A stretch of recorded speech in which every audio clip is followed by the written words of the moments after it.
Hello అండి, అందరికీ నమస్కారం. వెల్కమ్ టు మై ఛానల్ ప్రేమ బంధం. స్టోరీలోకి వెళ్ళబోయే ముందుగా ఫస్ట్ టైం నా ఛానల్ చూస్తున్న వాళ్ళు ప్లీజ్ ముందైతే సబ్స్క్రైబ్ చేసుకోండి. అలాగే ప్రేమ బంధం పార్ట్ 2 చూసే ముందుగా పార్ట్ 1 చూడండి. అప్పుడే స్టోరీలో మీకు క్లారిటీ ఉంటుంది. ఇంకా స్టోరీలోకి వెళ్ళిపోద్దామా? ప్రేమ బంధం పార్ట్ 2. పొద్దున్నే విశాల్ని చూడ్డానికి గోడ దూకి వెళుతుంది శ్రావణి. అక్కడ విశాల్ జాగింగ్కి వెళుతూ శ్రావణిని చూసి తనతో గొడవ పెట్టుకుంటాడు. అప్పుడే అక్కడికి వచ్చిన అమల విశాల్ని తిట్టి శ్రావణికి టిఫిన్ పెడుతుంది. శ్రావణి టిఫిన్ తినేసి ఇంటి దగ్గరికి వచ్చి గోడ దూకుతూ ఉంటే కాలు మడతపట్టి బెనికి నొప్పి వస్తుంది ఆమెకి. విశాల్ జాగింగ్ చేస్తూ ఉండగా అతని దగ్గరికి వస్తుంది మనస్విని. అతనితో ఏదో మాట్లాడాలని చెప్పడంతో ఇద్దరు బెంచ్ దగ్గరికి వెళ్ళి కూర్చుంటారు. చెప్పు మనస్విని, ఏంటి సంగతి అని అడుగుతాడు విశాల్.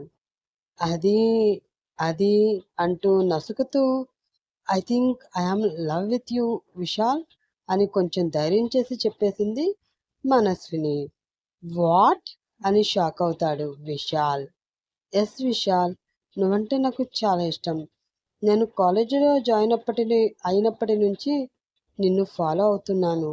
నువ్వు చేసే ప్రతి పని నాకు నచ్చుతుంది. ఎవరిని టీజింగ్ చేయవు. అమ్మాయిల పట్ల గౌరవంగా ఉంటావు. అందరితోటి చాలా సరదాగా ఉంటావు. ఎలాంటి విషయమైనా కోపపడకుండా చాలా కూల్గా డీల్ చేస్తావు. నీ యాటిట్యూడ్ అంటే నాకు చాలా ఇష్టం విశాల్. ఈ సంగతి నీకు ఎప్పటి నుంచో చెప్పడానికి ట్రై చేస్తున్నాను, కానీ నాకు ధైర్యం చాలలేదు. సో ఈరోజు కొంచెం ధైర్యం చేసి చెప్పాను. నువ్వంటే నాకు ప్రాణం, పిచ్చి. నువ్వు లేకపోతే చచ్చిపోతాను అని సినిమా డైలాగులు చెప్పను, కానీ నువ్వు నా పక్కన ఉంటే మాత్రం లైఫ్ లాంగ్ హ్యాపీగా ఉంటాను అని చెప్పి విశాల్ వైపు చూస్తూ ఉంది మనస్విని. విశాల్ ఏమీ చెప్పకుండా తన వైపే చూస్తూ ఏదో ఆలోచనలో ఉండిపోయాడు.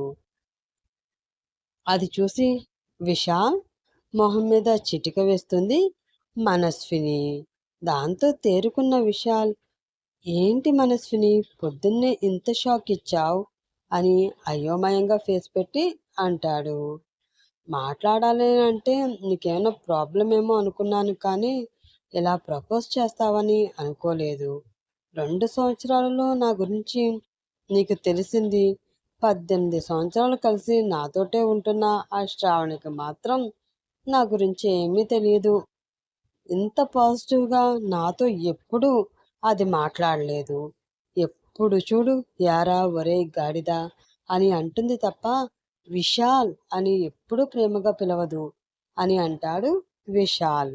ఆ మాటకి విస్తుపోయిన మనస్విని, ఏంటి నేను ప్రపోజ్ చేస్తే వీడు ఆ శ్రావణి గురించి మాట్లాడుతున్నాడు అని మనసులో అనుకుని, అంటే విశాల్ నువ్వు శ్రావణిని లవ్ చేస్తున్నావా అని కొంచెం ఇబ్బందిగా అడుగుతుంది మనస్విని. చిచ్చి, మనిషి అన్నవాడు ఎవడైనా దాన్ని లవ్ చేస్తాడా?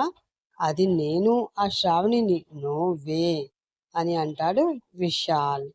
దానికి మనస్విని, అమ్మయ్య నేను సేఫ్ అని అనుకుని గట్టిగా ఊపిరి తీసుకుని, మరి నా సంగతి ఏంటి విశాల్ అని అడుగుతుంది. అది మనస్విని, ఇప్పటి వరకు నేను లవ్ గురించి ఏమీ ఆలోచించలేదు. సో నీకు ఏం చెప్పాలో నాకు అర్థం కావడం లేదు. నీకు నో చెప్పడానికి నా దగ్గర రీజన్స్ ఏమీ లేవు. అలా అని వెంటనే ఎస్ కూడా చెప్పలేను. సో ప్లీజ్ నాకు కొంచెం ఆలోచించడానికి టైం కావాలి అని అంటాడు విశాల్. ఇట్స్ ఓకే విశాల్, నువ్వు టైమే కదా కావాలి అని అడుగుతున్నావు. నువ్వు రిజెక్ట్ చేస్తే నేను ఫీల్ అవ్వాలి, కానీ టైం అడిగితే ఫీల్ అవ్వడం దేనికి? నీకు కావాల్సినంత టైం తీసుకో, కానీ నా గురించి కొంచెం ఆలోచించు ప్లీజ్ అని చెప్తుంది మనస్విని. ఈ రోజు నుంచి నీ గురించి ఆలోచిస్తా, ఇక వెళదామా అని అంటాడు Vishal. Okay, thank you very much Vishal, కాలేజీలో కలుద్దాం, బాయ్ అంటుంది మనస్విని. ఓకే బాయ్ మనస్విని, అని చెప్పి ఇంటికి బయలుదేరతాడు విశాల్. గోడ దూకిన శ్రావణి కాలు బెణికి నొప్పి వస్తున్నా అది ఏమాత్రం పట్టించుకోకుండా ముందుగానే తను ఏర్పాటు చేసుకున్న గిన్నె తీసుకుని గార్డెన్లో ఉన్న పువ్వులు కోసి అవి పట్టుకుని ఏమీ తెలియనట్లు లోపలికి వచ్చింది. పొద్దున్నే స్నానం చేసి దేవుడి కోసం పువ్వులు కోసుకుని వస్తున్న శ్రావణిని చూసిన నర్మదికి ఒక్కసారి ఇంత తెల్లవారినా బెడ్ మీద ముసుగు తన్ని నిద్రపోతున్న తన కూతురు శిశిర గుర్తుకొచ్చింది. దానితో నర్మదికి ఒక్కసారిగా బీపీ పెరిగింది. శ్రావణిని కోపంగా చూస్తూ, ఎక్కడికి ఇంత పొద్దున్నే ఎక్కడికి వెళ్ళావు అని అడుగుతుంది నర్మద. పూజ కోసం పువ్వులు తేవడానికి వెళ్ళాను పిన్ని అని శ్రావణి చెప్పింది. ఆ మాటతో శ్రావణి చెంప మీద లాగిపెట్టి కొట్టింది నర్మద. ఆ దెబ్బ గట్టిగా తగలడంతో శ్రావణి చేతిలోని పువ్వులు గిన్నెని నేల మీదకి వదిలేసి తన చెంప మీద చెయ్యి పెట్టుకుని వస్తున్న కన్నీళ్లను దిగమింగుకుంటూ ఏమైంది పిన్ని అని పొడుగుపోయిన గొంతుతో అడిగింది ఆమె. ఏమైందో నీకు తెలీదా? నేను లేచి బెడ్ కాఫీ తాగుతాను అని నీకు తెలీదా అని అడిగింది నర్మద. హా, తెలుసు పిన్ని అని సమాధానం ఇచ్చింది శ్రావణి. తెలిస్తే మరి కాఫీ ఏదే? రేపో మాపో పెళ్లి చేసుకుని అత్తవారింటికి వెళ్ళిపోవలసిన దానివి. ఇప్పటి నుంచి ఎవరికి ఏం కావాలో అన్ని దగ్గరుండి చేస్తే అక్కడికి వెళ్ళాక నీకు నిన్ను పెంచినందుకు మాకు ఎలాంటి ప్రాబ్లం ఉండదు. లేకపోతే నిన్నెవరు ఏమీ అనరు. నిన్ను పెంచినందుకు అందరూ నన్ను అంటారు. ఏదో మా అక్క చనిపోయినప్పుడు ఇచ్చిన మాట కోసం రెండో పెళ్లివాడైనా పర్వాలేదులే అనుకుని మీ నాన్నని పెళ్లి చేసుకుని నీకు తల్లిగా వచ్చాను. ఆ కృతజ్ఞతతో అయినా సరే ఎవరితో నీ మాట పడకుండా కొంచెం మా గౌరవం కాపాడు తల్లి అని నిష్ఠూరంగా అంటూ ఇంట్లో అందరికీ కాఫీ ఇవ్వకుండా పూజలో పునస్కారాలంటూ పెత్తనాలు చేశావు ఏంటి? ముందు మా పనులు చేశాక నీ పనులు నువ్వు చేసుకో, అర్థమైందా అని వార్నింగ్ ఇచ్చింది నర్మద. అది కాదు పిన్ని, నువ్వింకా లెగలేదని ఏదో చెప్తున్న శ్రావణిని తన చేతి సైగతో ఆపేసి, ఇంకా చాలు నీ నాటకాలు, వెళ్ళు, వెళ్ళి నేను శిశిర రూమ్లో ఉంటాను, మా ఇద్దరికి కాఫీలు తీసుకునిరా అని చెప్పి వెళ్ళిపోయింది నర్మద. శ్రావణి కాఫీ కలపడానికి కిచెన్లోకి వెళుతుంది. శ్రావణి మీద కోపంతో శిశిర రూమ్లోకి వెళ్ళిన నర్మదకు శిశిర తెల్లవారి ఇంతసేపు అయినా ఇంకా బ్లాంకెట్ ముసుగు పెట్టి పడుకోవడం కనిపిస్తుంది. అది చూసిన నర్మదకి కోపం ఇంకా పెరిగిపోతుంది. వెంటనే బెడ్ దగ్గరికి వెళ్ళి శిశిర కప్పుకున్న బ్లాంకెట్ కిందకి లాగేస్తుంది. అయినా శిశిర లెగకపోవడంతో గ్లాస్తో నీళ్లు తీసుకుని శిశిర మొహం మీద పోసింది. దాంతో మెలకువలోకి వచ్చిన శిశిర బద్ధకంగా, ఏంటి మమ్మీ పొద్దున్న మొహం మీద నీళ్లు పోసావు అని అడుగుతుంది. దానికి కోపాన్ని అణిచిపెట్టుకుంటూ, ఏంటి ఇంకా పొద్దున్నే అంటున్నావా? ఒకసారి బయటికి వచ్చి చూడు, మిట్ట మధ్యాహ్నం అవుతుంది, అయినా నీ బద్ధకం తీరడం లేదు. ఆ శ్రావణిని చూసి నేర్చుకోవే, ఎంత పద్ధతిగా ఉంటుందో, దాన్ని చూస్తే ముచ్చటేసుకొస్తుంది అని అంటుంది నర్మద. అవును మమ్మీ, ఎంతైనా అది నీ అక్క కూతురు కదా, అలానే అనిపిస్తుంది. కాలేజీకి వచ్చి చూడు, దాని అసలైన వేషాలు తెలుస్తాయి అని కోపంగా అంటుంది శిశిర. నోర్ముయ్ శిశిర, నిన్ను తిడుతున్నాను అని దాని మీద లేనిపోని నిందలు వేయకు.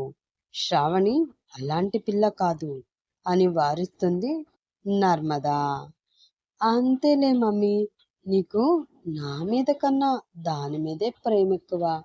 ఎంతైనా నీ అక్క కూతురు కదా, అందుకే నన్ను తిడుతూ దాన్ని వెనకేసుకొస్తున్నావు. కాలేజీలో చూడాలి ఆ శ్రావణి విశాల్ని, ఎక్కడ చూసినా వాళ్ళే ఉంటారు. చూడలేక చస్తున్నాం, మా కాలేజీలో వాళ్ళే బెస్ట్ లవర్స్ అని అంటుంది శిశిర.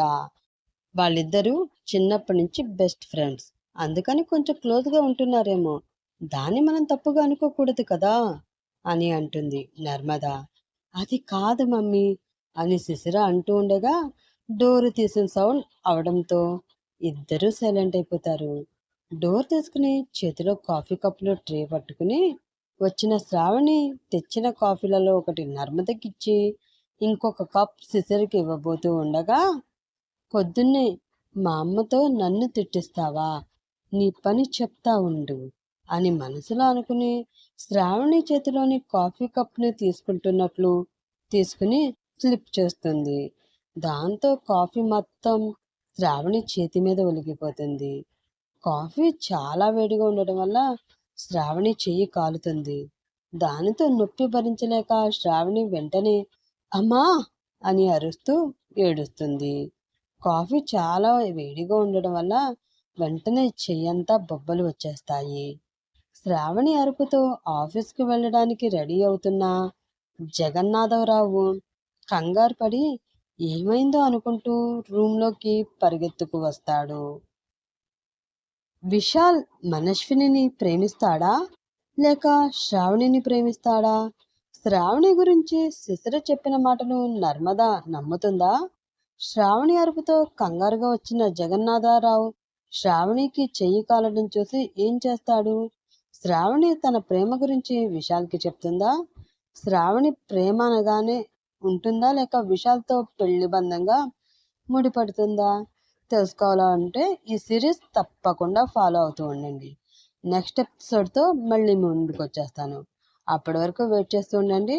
అలాగే నా ఛానల్ సబ్స్క్రైబ్ చేసుకుని నన్ను కూడా సపోర్ట్ చేసి లైక్లు, షేర్లు, కమెంట్ల ద్వారా ఈ సిరీస్ ఎలా ఉందో చెప్పండి.